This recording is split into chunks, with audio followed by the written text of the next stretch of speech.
Hello नमस्कार दोस्तों, this is Shankar Shiva.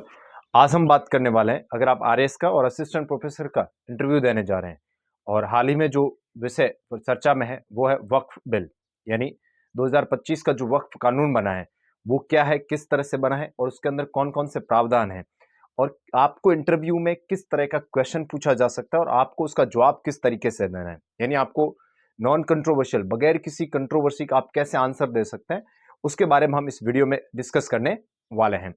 सबसे पहला जो क्वेश्चन आपसे बोर्ड पूछेगा वो पूछेगा कि आपने अखबार पढ़ा है और आपने क्या वक्फ कानून के बारे में सुना है। तो वो सबसे पहले पूछेगा वक्फ क्या है, यानी जो शब्द है what is the meaning of Waqf, WAQF, वक्फ का अर्थ क्या है। तो इसका आप आंसर दे सकते हैं कि वक्फ का अर्थ होता है टू डोनेट, यानी किसी चीज को दान देना, भगवान के नाम पर या मुस्लिम धर्म में अल्लाह के नाम पर जो भी मूवेबल और इमूवेबल प्रॉपर्टी, संपत्ति, जमीन कुछ भी है, अगर आप उसको दान दे देते हैं, इसको वक्फ कहा जाता है। यानी वो प्रॉपर्टी जो आपने भगवान के नाम पर, अल्लाह के नाम पर दान दे दी, उसको वक्फ कहते हैं। अगर आप इस प्रकार की प्रॉपर्टी एक बार दान कर देते हैं तो उसको वापस नहीं लिया जा सकता, बेचा नहीं जा सकता और ट्रांसफर नहीं किया जा सकता। यानी once a Waqf always a वक्फ, ये लाइन आप याद रखें, ये टैगलाइन आप यूज कर सकते हैं कि once a Waqf always a वक्फ। एक बार जो व्यक्ति वक्फ में जमीन दे देता है या जो भी संपत्ति दान देता है वो हमेशा के लिए वक्फ की हो जाती है। फिर आपके मन में सवाल आएगा या फिर पूछ सकते हैं कि वक्फ को मैनेज कौन करता है। तो वक्फ को जो मैनेज करने का काम करता है वो वक्फ बोर्ड का होता है। सेंट्रल वक्फ बोर्ड होता है और इसके अलावा प्रत्येक राज्य में वक्फ बोर्ड बने हुए हैं और जितनी भी वक्फ की संपत्तियां होती है, मूवेबल इमूवेबल प्रॉपर्टीज होती है, उनको मैनेज करने का कार्य किसके द्वारा किया जाता है, वक्फ बोर्ड का किया जाता है। तो ये वक्फ का मीनिंग था। अब जो व्यक्ति वक्फ देता है, यानी जो व्यक्ति संपत्ति दान करता है, उसको वाकिफ कहते हैं। यानी जिस संपत्ति को दिया गया उसको वक्फ और उस जिसके द्वारा दी गई उसको क्या कहा जाता है, वाकिफ कहा जाता है। अब तो एक तो ये क्वेश्चन बन सकता है। दूसरा आपसे पूछ सकते हैं कि उम्मीद क्या है। देखिए, इस बार ये जो वक्फ कानून लाया गया, 2025 का जो कानून लाया गया, इसका एक और नाम है उम्मीद। उम्मीद का मतलब क्या है, UMEED। तो आप ये शब्द याद करके जाएं। हो सकता है आपको फर्स्ट ग्रेड एग्जाम में भी पूछे कि जो हाल ही में वक्फ कानून लाया गया उसमें उसका नाम उम्मीद रखा गया और उम्मीद से क्या आशय, 4 ऑप्शन बना सकता है। तो आपको इसका फुल फॉर्म याद होना चाहिए। उम्मीद का अर्थ है unified Waqf management empowerment efficiency development act 1995। पूछे कि अगर क्या वक्फ आजादी से पहले था, तो यस आप कहें कि वक्फ का कॉन्सेप्ट आजादी से काफी पहले था। और आपसे पूछे आजादी के बाद जो कानून है, तो वक्फ अधिनियम बना 1954 में, फिर इसमें जो बदलाव किया गया वो 1995 में किया गया है। इसका 2025 में जो कानून आया है वो 1995 का जो अधिनियम है उसी में ही संशोधन किए गए, ये बात आप ध्यान रखना। उसके अलावा 2006 में एक रिपोर्ट आई थी, सच्चर रिपोर्ट आई थी, जो अल्पसंख्यकों पर, खासकर मुस्लिम कम्युनिटी के लिए रिपोर्ट आई थी। और उस कम्युनिटी रिपोर्ट में कहा गया था कि जितनी प्रॉपर्टी वक्फ के पास है, अगर उसको सही तरीके से यूटिलाइज किया जाए तो जो मुस्लिम कम्युनिटी है उसका सही तरीके से एम्पावरमेंट हो सकता, सोशल इकोनॉमिकल एम्पावरमेंट हो सकता। उसके आधार पर 2013 में भी कुछ अमेंडमेंट किए गए थे और अब 2025 में अमेंडमेंट किए गए हैं और उन अमेंडमेंट्स के माध्यम से जो unified Waqf management empowerment efficiency development act 1995 है, उसको अब क्या किया गया है, 2025 में संशोधित किया गया और उसका नाम उम्मीद रखा गया है, UMEED। तो आप ये याद रख सकते हैं। आपसे सीधा कई बार क्या होता है, आप इंटरव्यू में जाते हैं, उम्मीद के बारे में नहीं सुना, तो आपसे पूछेगा हाल ही में एक बिल पास हुआ है जिसका नाम उम्मीद है, वो क्या है, आपने सुना है? तो अपन एकदम से ऐसा हो जाए, उम्मीद, ये तो सुना होगा कि कोई उम्मीद से होता है लेकिन ये नहीं सुना कि उम्मीद क्या है। इसलिए ये शब्द आपको क्या रखना है, याद रखना है। अगला जो इंपॉर्टेंट क्वेश्चन आपसे इंटरव्यू में पूछा जा सकता है, देखो इंटरव्यू में आपको कंट्रोवर्शियल जवाब नहीं देने। हम लोग, या पॉलिटिकल साइंस से हो, हिस्ट्री से हो, किसी भी सब्जेक्ट से हो, अपने को वो जवाब देना होता है जो गवर्नमेंट ने कानून बनाया है। यानी कानून क्या कहता है, what does the legal note says, यानी लीगल नोट क्या कह रहा है, लीगली हम क्या बात कर सकते हैं वो करनी। आपको कभी भी किसी भी पार्टी का स्टेटमेंट उठा के, किसी भी नेता का स्टेटमेंट उठा करके इंटरव्यू बोर्ड के सामने नहीं बोलना, उससे कंट्रोवर्सी पैदा होती है और आपकी बायसनेस, आपका पक्षपात नजर आता है। हमेशा जो कुछ भी आपके लीगल डॉक्यूमेंट में, यानी 2025 का जो कानून पारित हुआ, उस कानून में क्या लिखा हुआ है वो आपको ही बताना है। अगर आपको बोर्ड पूछ ले कि आप 1995 का जो एक्ट था और 2025 का जो एक्ट है उसमें आप कोई 2 या 3 पॉइंट बताओ क्या क्या बदलाव किए गए। तो आप 2 या 3 पॉइंट में उसको उत्तर दे सकते। आप ये कह सकते हैं कि सर जो 1995 का एक्ट था और 2025 एक्ट में ये 3 मुख्य बदलाव किए गए हैं। फिर आप पॉइंट 1, पॉइंट 2, पॉइंट 3 इस तरह से पॉइंट में आंसर दे सकते हैं। मैं आपको कुछ बताता हूं।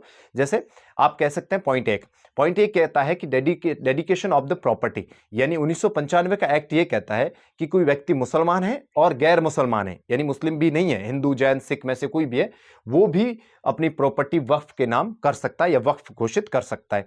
लेकिन 2025 का जो एक्ट आया है, 2025 का एक्ट कहता है कि अब ऐसा नहीं किया जा सकता।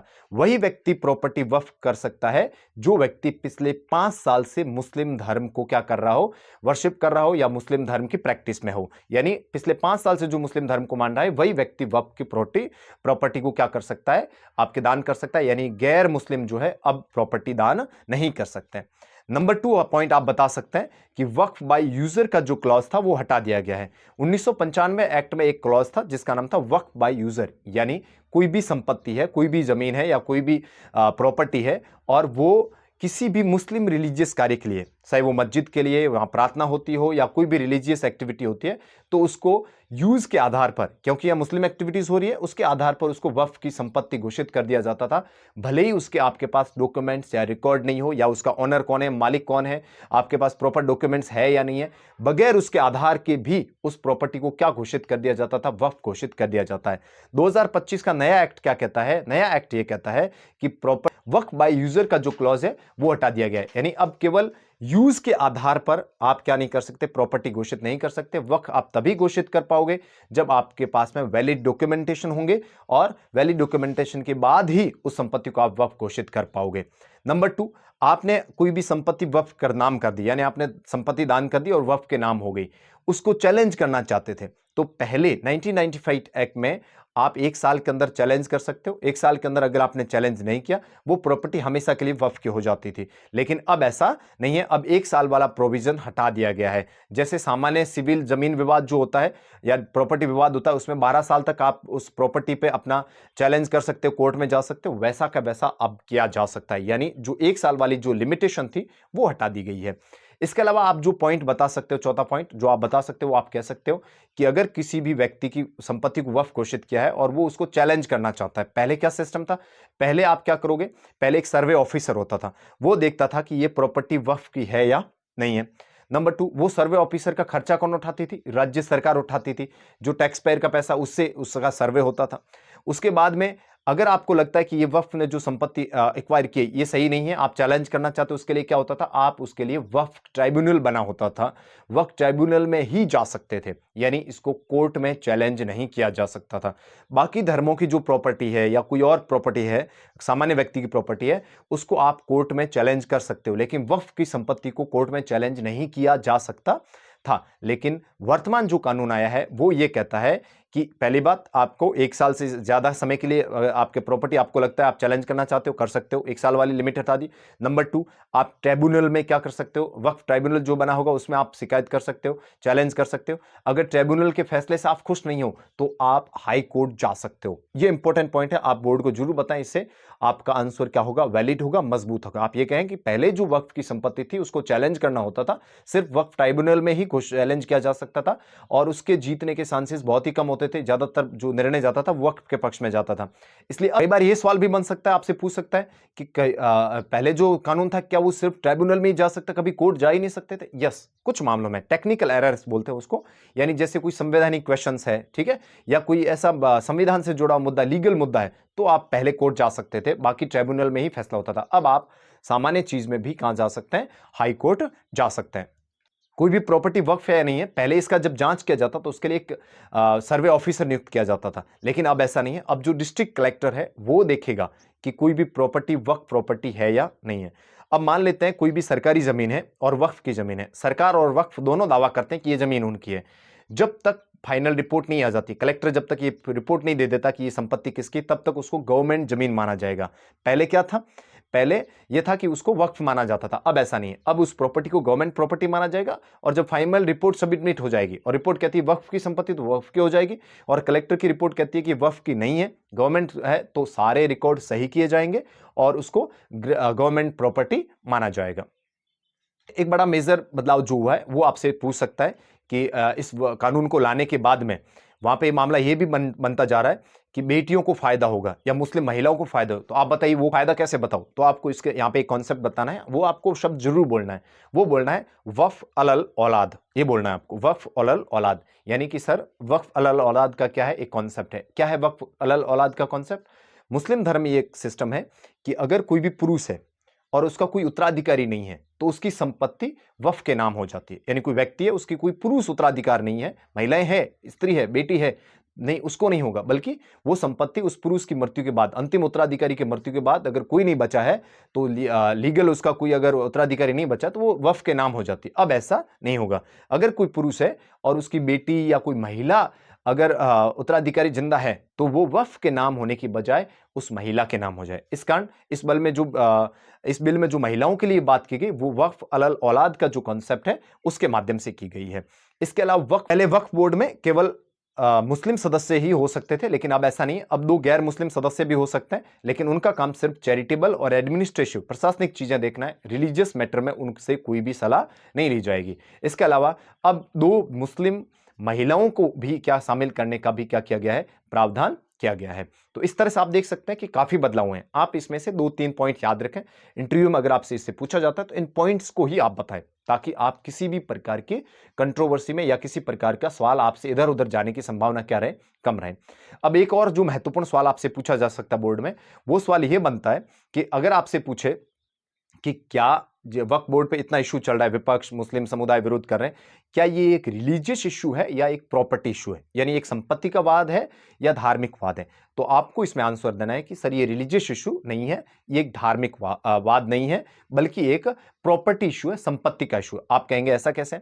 कि यहां पर जो वक्फ की जो जमीन घोषित की जाती है उसका मैनेजमेंट कौन करता है? वक्फ बोर्ड या वक्फ काउंसिल करती है। और वक्फ और बोर्ड और वक्फ काउंसिल जो है उनके द्वारा जो भी कार्य किए जाते हैं वो कानून की जद में आते हैं, वो रिलीजियस टेक्स्ट में या रिलीजियस जो संहिताएं बनी उसके अधीन नहीं आते हैं, बल्कि गवर्नमेंट के अधीन आते हैं। और प्रॉपर्टी इश्यू को सरकार क्या कर सकती है? मैनेज कर सकती है। इसलिए वक्फ का जो पूरा कॉन्सेप्ट है, वक्फ का जो पूरा ये बिल लाया गया है, ये एक प्रॉपर्टी इशू है, रिलीजियस इशू नहीं है। इसको रिलीजियस कॉर्नर से देखा जा रहा है, लेकिन ये रिलीजियस इशू नहीं है। आपको कहना है कि इसमें प्रॉपर्टी के मैनेजमेंट की बात हो रही है।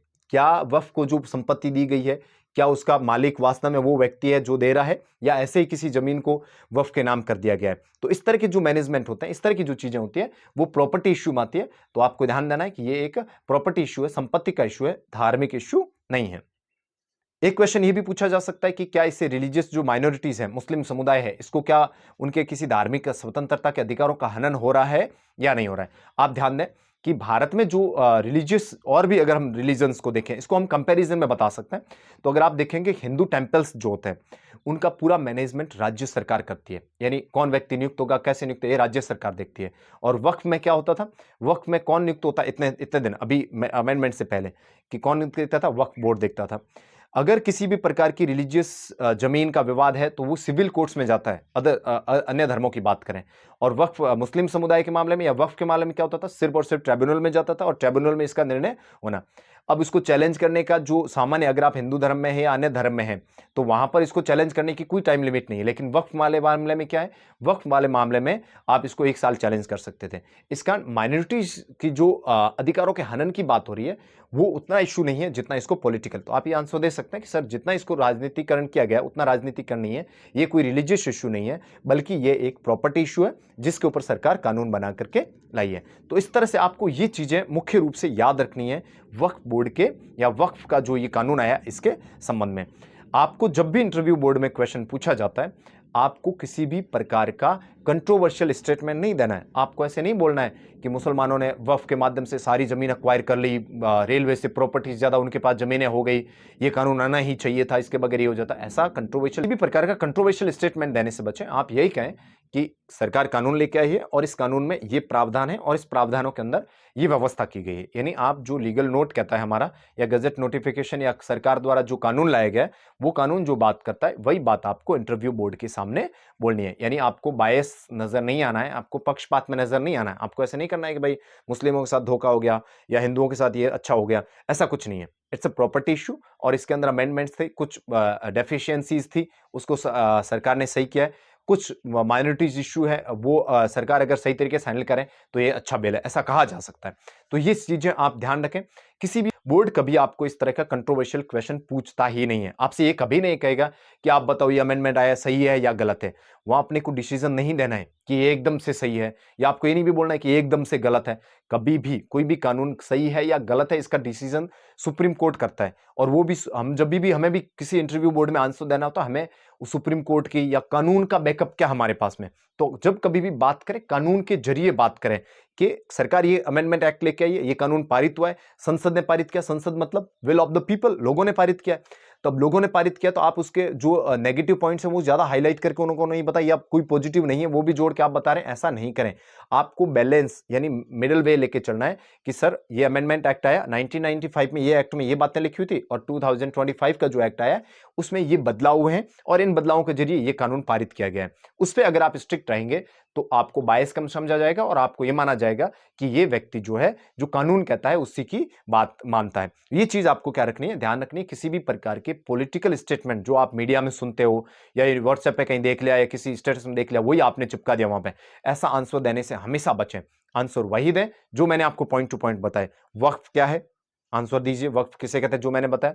वक्फ में क्या बदलाव हुए वो पॉइंट्स बताइए, ठीक है। औलाद अल हलल का जो ये सिस्टम है इसमें क्या है वो आप बताइए। तो इस तरह से प्रॉपर्टी राइट्स कैसे बच सकते हैं, उसमें क्या होगा, पहले क्या सिस्टम था अभी क्या सिस्टम हुआ है, इन चीजों पे लाइनों पे आप चलेंगे, एक अच्छा तैयार किया जा सकता है। तो ये वक्फ बिल था, और जो बच्चे फर्स्ट ग्रेड की तैयारी करें वो भी इसको अच्छे से तैयार करें, और इसका पूरा नाम तो जरूर तैयार करें, आप 100% पूछा जाएगा। इसके अलावा जो भी कोई भी पॉइंट्स हैं उनको भी आपको अच्छे से क्या करना है, तैयार करना है। अगर आपको मेरे वीडियोस पसंद आ रहे हैं इस तरह के, आपको और भी मैं इंटरव्यू से संबंधित कोई भी अगर ऐसा इश्यू है जो काफी महत्वपूर्ण हो सकता है और बोर्ड में क्वेश्चन बन सकता है, तो आप उसको जरूर पढ़ें और मैं जरूर उसको आपके ऊपर डिस्कस करने वाला हूं। अगर आपको मेरे वीडियोस पसंद आ रहे हैं शेयर जरूर कीजिए अपने दोस्तों के साथ, और चैनल को सब्सक्राइब जरूर कीजिए। बहुत सारे ऐसे दोस्त हैं जो देख लेते हैं वीडियो लेकिन चैनल सब्सक्राइब नहीं करते हैं, सब्सक्राइब जरूर करें। अभी हमारा शुरुआती दौर है, तो आप अगर सब्सक्राइब करेंगे तो चीजें आसानी से आगे बढ़ेगी। बहुत बहुत धन्यवाद, थैंक यू वेरी मच।